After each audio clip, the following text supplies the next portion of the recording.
Salut à tous et bienvenue à cet épisode de FCG. J'ai avec moi Reza. Salut tout le monde. Hugo. Bonjour. Luc. S'il vous plaît, peux-tu me référer en tant que Joker? Joker. Ça dépend, est-ce que tu vas me shooter? Tout de suite, spoiler, ok guys? Donc, encore une fois, je répète, il est assez tard, donc on s'excuse si on dit si on dit des plaisanteries ou pas. Moi, ça fait longtemps que j'attends de faire le spoiler review. Là. On a fait notre non-spoiler il y a quelques temps. Il y a quelques années, là, ouais, c'est ça. Finalement, on peut Exactement. spoiler, Donc, messieurs, on vient tout juste de voir Joker. On va tous se dire tout honneur, parmi nous 5.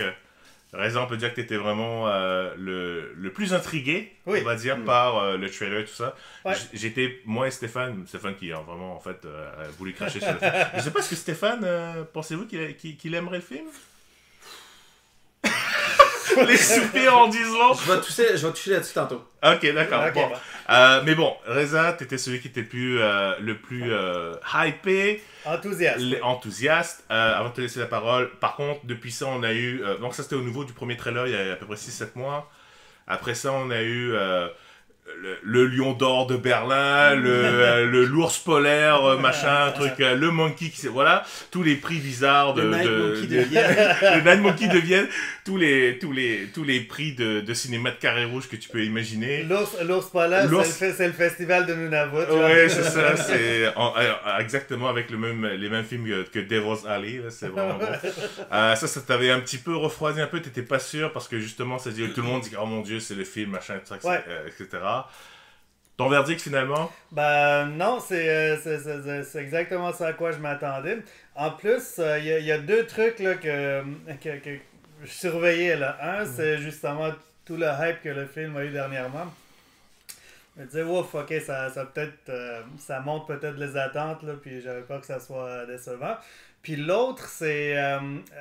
il y avait des... tu sais, il disait, ok, ben Joker va être comme le demi-frère de Bruce Wayne et tout ça. Fait que ça, j'ai bien aimé dans le film où genre comme... On dirait qu'il allait là, puis hop, il y a eu comme un swerve, là, puis finalement, c'était pas ça, j'ai vraiment un des premiers twists, on va dire. Ouais, ça, j'y ai pas cru une seconde. Ouais, non, c'était un peu... Ben, je sais pas, là... Sa mère était comme...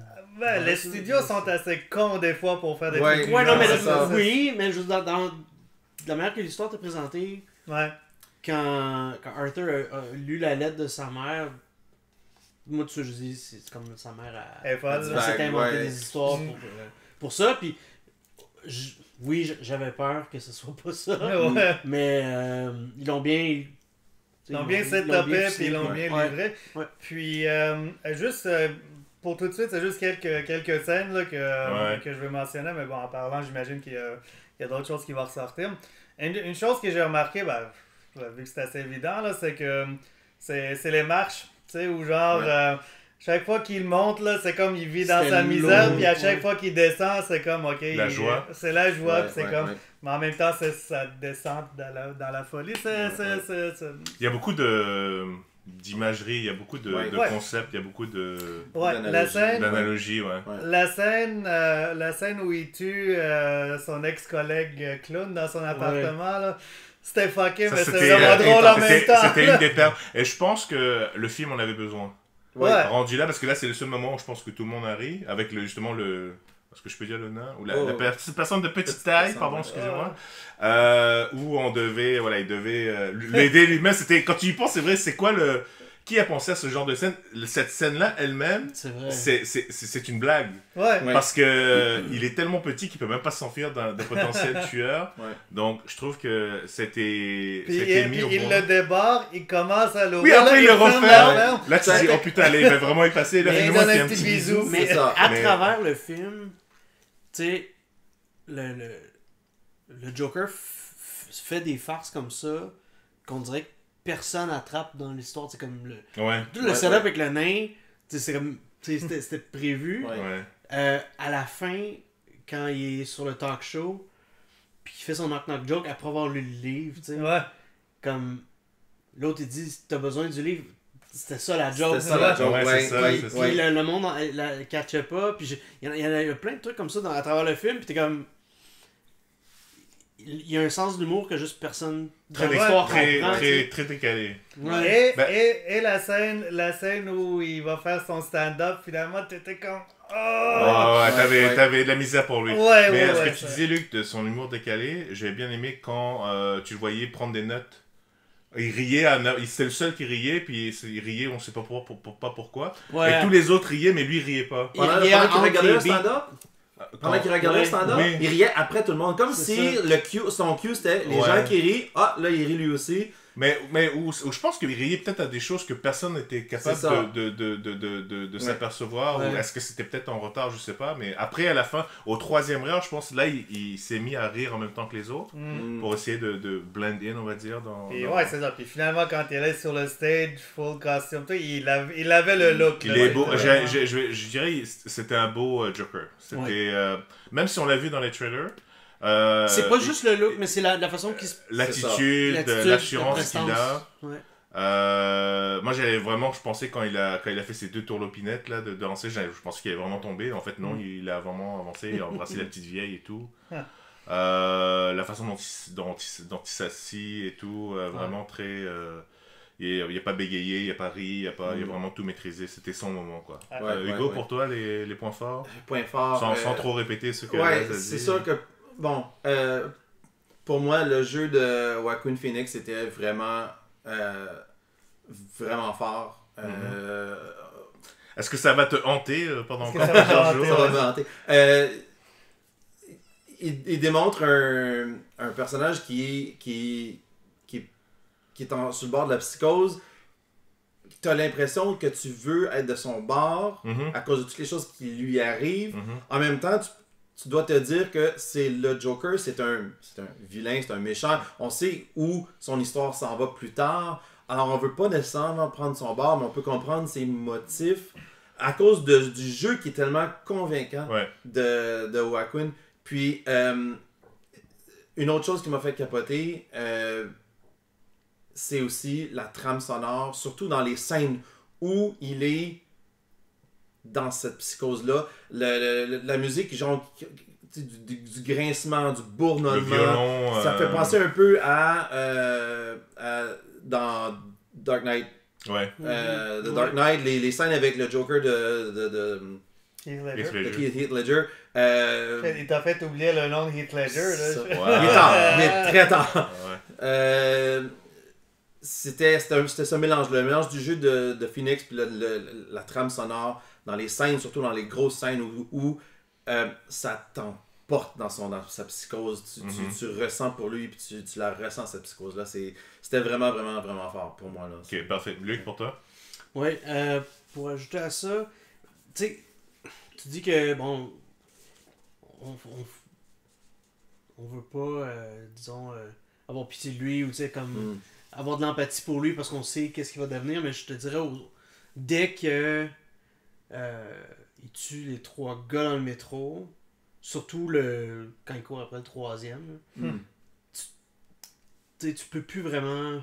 Oui, il y a des moments où tu te dis « Ah shit, il a vécu de la grosse merde », mais rendu là, tu peux comprendre comment il est rendu là, mais tu peux plus être...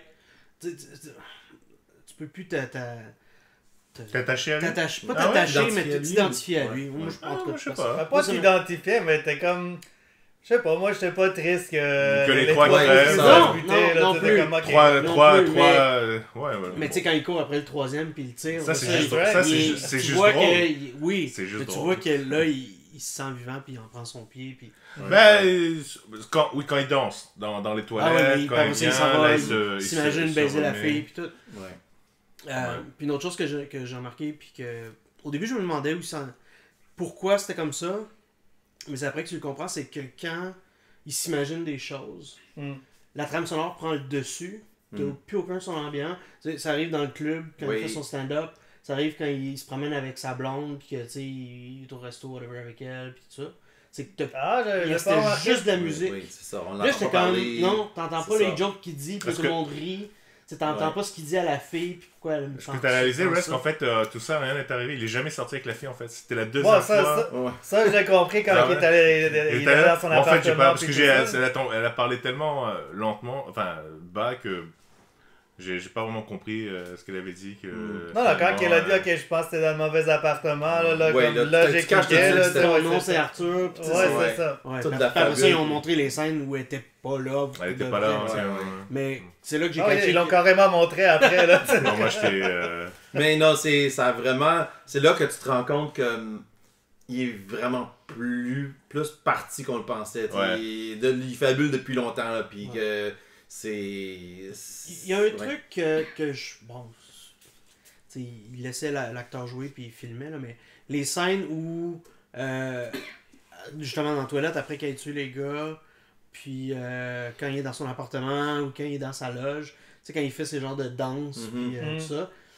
Au début, la première, j'étais comme... C'est quoi ça, tu sais? Mais c'était une façon tordue de faire un bar, tu sais, comme un peu comme un artiste qui fait un spectacle. À la fin, tu sais, quand il est dans le miroir. Puis les autres qui ont suivi après, je me suis dit, ok, tu sais, c'est de cette façon-là qu'il présente son personnage de Joker. Puis je trouvais que c'était... Des fois, ça filmait un peu trop longtemps, puis c'est parce que, bon, il voulait comme laisser l'acteur principal comme faire son show. Ouais. Je peux le s'exprimer, puis c'est un film d'auteur, blablabla. Mais bon, c'est la seule affaire que j'aurais peut-être coupé un peu court. Mais à part ça, c'est donc. le build-up, tu sais, je veux dire, de la déchéance du personnage, puis de l'acceptance qu'il y a de sa folie, puis c'est quand il met le make-up à la fin pour se préparer pour le show, c'est là que tu vois vraiment qu'il y a un snap, puis que... Ouais, c'est cool, c'est cool qu'il ait laissé comme incomplet, là, son make-up, il avait pas mis le rouge, pour que quand il tue l'autre, le rouge, comme il... C'est vraiment... C'est un beau visuel, là, ça. Mais visuellement, un autre beau visuel, j'avais vraiment trouvé cool, c'est que, oui, quand il devient le Joker, il a son maquillage rouge, mais après, bon, les événements dans le studio, quand il se fait crasher dans l'auto, son maquillage s'enlève, puis là, à la fin, il saigne, puis là, de se mettre le sang pour faire le sourire du Joker, ça serait vraiment le moment où tu vois, là, c'est comme, là, il est too far gone, là. C'est fini, là. Qu'est-ce que vous avez pensé du mouvement que son acte a fait? C'était malgré lui, là, mais tu sais que les médias sont emparés de ça, puis que ça a fait un... Je veux dire... Ah, l'espèce de mouvement clown, là? Ouais. Il y a bien des dans le film, tu veux dire? Ouais. Bah, c'était-tu... Pas réaliste. C'était-tu... ça allait-tu dans la même lignée que le film? Je veux dire, c'était-tu cohérent dans ce film? Je dirais que c'est cohérent, pas juste dans le film, mais... Tu sais, ça semble vraisemblable, où t'as comme un genre de inciting incident à quelque chose, là, puis tu sais, ça... Tu sais, des fois, tu sais jamais c'est quoi qui va comme triggerer un mouvement ou quelque chose. Ça peut être quelque chose de banal, des fois, même. C'est vrai qu'en y repensant, puis c'est des choses qu'on peut comme... Ben, banal, c'est 3 gars qui se font shooter quand même. Facilement oublier, mais tu sais, dans les shows de nouvelles, dans les shows de radio, dès le début du film, ils parlent, tu sais, du strike pour les vidanges, comme quoi qu'il y a plein de rats, comme quoi les gens sont... ça va mal à Gotham. C'est ça. Quand il se fait couper les services sociaux, c'est un autre genre, bon, ben les budgets manquent, alors c'est fait partie de toutes les petites pièces qui vont comme faire une série en chaîne éventuellement. C'est le début de Robocop 1, là, tu sais, à Détroit, là, dans ce genre, c'est quoi? I'll buy one for $1. Ouais, ben c'est le New York de cette époque-là, justement, puis à l'époque, New York, c'était comme un... shithole. Est-ce que c'est un film politique actuel, vous pensez? Parce que c'est très 1%, hein, oui, on en voit. C'est très Occupy Wall Street, Occupy Wayne Industries. Oui, il y a définitivement une espèce de miroir à ce qu'on voit en ce moment, la séparation entre les élites puis les communs, une séparation qui devient de plus en plus grande et que... Bon, il y a eu plusieurs films récemment dans la même lignée. Récemment, The Purge, qui est comme, allons tuer les... Mais, en tout cas... Mais jusqu'à même un certain point, on pourrait dire que le show de Murray, c'est un peu le reflet de nos réseaux sociaux aujourd'hui à nous. On filme quelqu'un, on le ridiculise. Cher, tu vois, on l'amène, on essaie de se foutre de sa gueule un petit peu. J'étais content qu'il ait... Mais tu le vois, en fait, dans l'hôpital avec sa mère, tout de suite, tu te rends compte qu'il réalise qu'il il s'est foutu de sa gueule, tu sais, mais il veut quand même y aller. Et ça, j'ai trouvé que c'était bien, effectivement. Le jeu de Joaquin Phoenix, effectivement, ça, c'est quelque chose que... Très... il porte le film sur ses épaules. Ouais, c'est clairement. 100% Parce que lui, là, les le autres reste, comme... je veux dire, c'est vrai. Est-ce que ça doit être certainement Alfred, le majordome, qui a vu qu'il s'est fait prendre le collier, le collet? Il nomme pas, mais il y avait un accent british, fait que j'imagine... Je m'attendais à ce que le petit Bruce dise « Are you okay, Alfred? » Ça aurait peut-être un petit peu trop. Il y a juste un personnage qui peut avoir un accent british, c'est Alfred. Là, mais je trouve que le film... Tu sais, malgré le fait, bon, on parle cinéma d'auteur, c'est pas un film de comic book typique, le personnage basé sur le Joker, ça aurait pu être pas un film de DC, ça aurait pu être un personnage pareil, le film aurait été aussi bon, je pense, mais le fait que c'est le Joker, c'est un personnage qu'on connaît, et ils mettent les petites touches du monde de DC un peu partout. Je me demandais si on allait parler de Arkham, je me demandais si on allait parler qu'elle allait vraiment nommer Gotham City, mais oui, on les mentionne tous, il y a la scène iconique de la mort des parents de Bruce. Ouais, on a appris que peu importe à quel point on veut rendre un film différent, les perles qui tombent dans la liste, il faut toujours le faire. Ça, je m'en serais passé tellement. Ouais. Ça va pas être ni chaud ni froid, là. C'est comme, ok. C'est comme...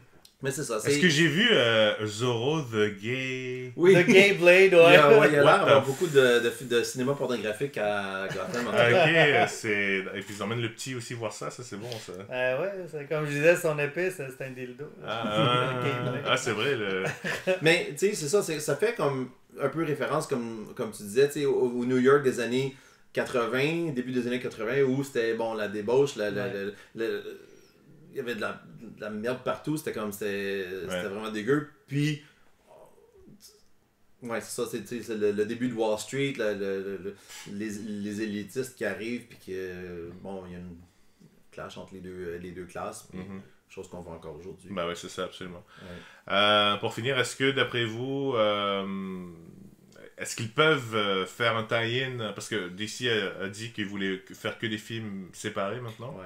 Est-ce que, exemple, on va dire, là c'est bien parti pour, mais Joker va, je pense, être un bon ou un énorme succès, on va dire. Je pense que oui. J'espère. Est-ce qu'ils vont finalement se raviser? Est-ce que c'est le jeune Pattinson qu'on a vu, en fait, dans ce film? Est-ce qu'ils vont surfer sur la vague Joker? Sur le nom de Joaquin, ou s'ils peuvent pas ramener Joaquin Phoenix, ça vaut pas la peine. C'est ça. Puis lui a dit que c'était le seul film qu'il ferait. Là. C'est déjà déclaré. Regarde, à moins qu'il lui lance un paquet d'argent, mais il me semble qu'il y a des entrevues où il dit que c'est la seule fois qu'il va le faire. Mais parce que de toute façon, même si tu amènerais Bruce Wayne, ce serait Papy Joker après qu'il rentrerait. Donc j'ai beaucoup plus vieux que lui. Donc, tu sais, là, il y a je pense... Il a à peine 10 ans. Il a l'air d'être dans quarantaine, fin quarantaine. Facile quarantaine, là, Puis l'autre, il y a 10 ans, mettons, gros max, même pas. Mais regarde. Fait qu'il y aurait au moins un 10 ans de différence pour faire, mettons, Batman Year One, minimum. Fait que minimum, parce que, en tout cas, de ce que j'ai toujours vu, c'est rien d'officiel, là, mais j'ai toujours l'impression que Bruce Wayne a commencé à être Batman dans peut-être la mi-vingtaine, là, tu sais, juste s'il donnait le temps de... Ça, ils peuvent le changer, tu sais, je veux dire, Robin a commencé à quoi, 14 ans, 12 ans? Ouais, mais c'est Robin, puis il y a un Batman pour le surveiller, là. Je sais bien. Alfred. Ça serait cool, mais je le vois pas. C'est vraiment un film unique, c'est sa propre boîte, c'est bien fait. On s'imagine, il nous laisse l'imagination de qu'est-ce qui va devenir le Bruce Wayne après. Mais tu peux facilement faire un film Batman, puis c'est ça que je disais tantôt, tu peux faire un film Batman puis le lier ou non, tu sais, même si tu le mentionnes pas, ça exclut pas le fait que ça arrive peut-être 15 ans, 20 ans plus tard. Ils peuvent peut-être mentionner un genre de mouvement social comme 20 ans auparavant. Ou ils pourraient juste dire Remember what happened 15 years ago. Ouais, c'est ça, c'est pas obligé de que Joaquin Phoenix revienne. Puis non, ça c'est pas la question pour finir l'épisode. Là. La question c'est Joaquin Phoenix ou Heath Ledger? Avez-vous remarqué qu'il y avait des scènes shot for shot qui étaient pareilles comme l'auto de police, quand il prend la caméra pour parler à la caméra. À la fin, il y en avait une autre aussi. À la fin, je trouve que son Joker ressemblait beaucoup à celui de Heath Ledger. Quand il faisait sa sérénade, quand il faisait sa rhétorique à Murray. Ça ressemblait quand il était au bal, quand il expliquait, let me tell you a story, tu vois, il expliquait un petit peu son background et tout, donc c'était assez similaire. Il y a définitivement un hommage, je pense, au Joker de Heath Ledger. Ok, mais c'est une très très bonne question. C'est vrai qu'on vient tout juste de sortir là. C'est ça, c'est très différent. Okay, on repose la question. Moi, j'ai quand même préféré Heath Ledger. Ouais, moi aussi. Heath Ledger est plus blockbuster, on va dire. Il y a plus de scènes d'action, il y a Batman. Je pense qu'ils ont. Encore une fois, c'est indéniable. Et ça, c'est un des points. C'est pas un point négatif, c'est un origin story. C'est un Joker origin versus un Joker déjà bien établi. Donc, déjà de base, je pense que t'es pas sur le même pied d'égalité parce que. Il va frapper un machin gamin, là, je veux dire. Mais sinon, il n'y a pas de moment. T'en apprends plus sur l'intimité du Joker avec Joaquin Phoenix. T'en apprends plus en tant que criminel avec Heath Ledger. Donc les deux ont. Son origin story était vraiment intéressant. Le film était bon. Moi j'ai vu que c'était un clown de base déjà. C'était pas un truand ou quoi que ce soit. Donc c'est son boulot. C'est ça. Et puis il en chie vraiment beaucoup. Et puis, mais même jusqu'à la fin. Je comprends la polémique dans le sens où il est vraiment mis comme sur un piédestal comme un héros. C'est Jésus-Christ, quoi. Tu mets le mec qui le porte, qu'il arrive, là il fait sa danse et tout ça. Donc clairement, et c'est ce que j'avais dit au début, c'est ce que j'avais peut-être pas comment dire, je vais pas craindre, mais c'est qu'ils mettent vraiment Joker comme étant un anti-héros, ce qui est très violent, soit vraiment condamnable complètement, il tue plusieurs personnes et tout, dont sa mère, c'est assez mais qu'il méritait un petit peu quand même mais je me demande d'ailleurs est-ce que son rire c'est pas c'est pas un système de défense étant donné qu'il a été battu etc. Parce qu'il a été enchaîné il y a deux trucs que j'ai remarqué. Un, c'est que sur sa carte là, qui donnait au monde, dans l'explication, ça disait ça peut être un défaut mental ou un truc de trauma. Ça fait que je me suis dit, peut-être que quand il se faisait abuser là, par les boyfriends de l'autre, c'est peut-être ça. Pour lui, il a dit qu'il y avait eu c'est ça, sauf que à un moment donné, comme quand il y avait le flashback à sa mère, là, he's always such a happy little boy. Fait que c'est peut-être pendant qu'il se faisait abuser tout ça, il riait, fait que c'est comme ça vient de là, fait que c'est peut-être qu'il y avait quelque chose avant ça, fait que j'ai jamais été sûr de ça.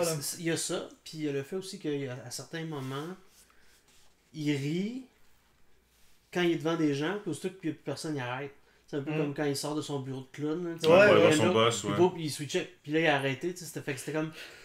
bureau de clown, ça sonne comme t'es tanné de la job, c'est un bureau de clown. Mais tu sais, fait qu'il y a des moments où oui, c'était de la détresse ou du stress ou de l'anxiété, puis il y a d'autres moments où c'était vraiment juste comme pour... Il utilisait le même rire, mais juste pour faire semblant de rire. Tu voyais la différence un peu quand c'était le stress, là. Puis c'est là que son jeu est comme super bon. Dans le métro avec les trois gars. Ça le pointe dans la gorge. Ça le pointe dans la gorge, il a mal, il est mal à l'aise, là, tu sais, fait que... non, il l'a vraiment bien joué, là. C'est sûr que le jeu d'acteur, je pense qu'il dépasse Heath, quand même, dans le sens où Heath a été assez fou, dans le sens, mais... Physiquement, je trouve, sur les cordes vocales et tout ça. Il y avait moins une transformation, genre. Oui, sauf que je trouvais que Heath Ledger, ce qui était bien dans son jeu, c'est que il pouvait passer de plaisantin, dire des jokes, à comme super épeurant. Vraiment épeurant, ce que Joaquin Phoenix a pas eu besoin de faire vraiment, de faire il a jamais été menaçant dans tout le film, en fait. Non. Parce qu'il fallait qu'il passe comme de son espèce de chien abattu à un psycho. Tout le monde pensait que c'était une autre transformation. C'est pas la même transition. Puis il y a beaucoup plus de matériel. Joaquin a beaucoup plus de matériel à porter par lui-même. Comme tu dis, il supporte le film au complet. Tandis que Heath Ledger, c'était le second rôle dans le film, même si c'était lui qui est le plus mémorable. Ils ont tous les deux comme... Leurs interprétations sont tellement... Non, les deux, c'est deux interprétations différentes. C'est la réponse à laquelle je m'attendais. Mais moi j'ai préféré Heath Ledger. Ok, ouais, c'est vrai. Non, c'est ça, c'est que puis juste pour finir, c'est ça, il a jamais été vraiment considéré comme étant menaçant. D'ailleurs, quand il avoue qu'il a tué 3 personnes, il y a personne qui pense à appeler tout de suite la police, il y a personne qui dit OK, là on va peut-être couper et tout. Non, le gars il continue à poser des questions. C'est tellement bizarre au début, comme tu le crois quasiment pas. C'est comme ça. Puis je me demande s'il le croit vraiment. C'est ça. Peut-être qu'il peut pousser pour voir un peu jusqu'où il est. Parce que lui, c'est clair qu'il dit OK, lui, il est vraiment parti. Puis c'est un fou. Le setup c'était bon, où genre tu penses qu'il va se suicider là. Puis... J'ai bien aimé qu'il retire son bouquin là. OK. Alors voilà, j'espère que ça vous a plu. Encore une fois. C'est un film à voir clairement, très différent des films de super-héros qu'on a vus jusqu'à présent. Moi je dirais, peu importe ce que vous... Stéphane, c'est pour toi le message. Oui. Stéphane, c'est pour toi. J'espère qu'il va regarder ça après l'avoir vu parce que là on a fait tout. Ah voilà, on a donné tous les punchs. Ouais. Mais je dirais, pour ceux qui ont écouté ça et qui l'ont pas encore vu, allez le voir pour avoir votre propre impression. Là. Je veux dire, nous on en parle, mais le jeu de l'acteur en vaut la peine. Oui. Puis... pour vous en faire votre opinion. Ouais, et on le voit souvent tout nu, ou presque. En bobette blanche, en bobette, les not so tidy whiteys. Merci tout le monde, à la prochaine, salut. Ciao tout le monde.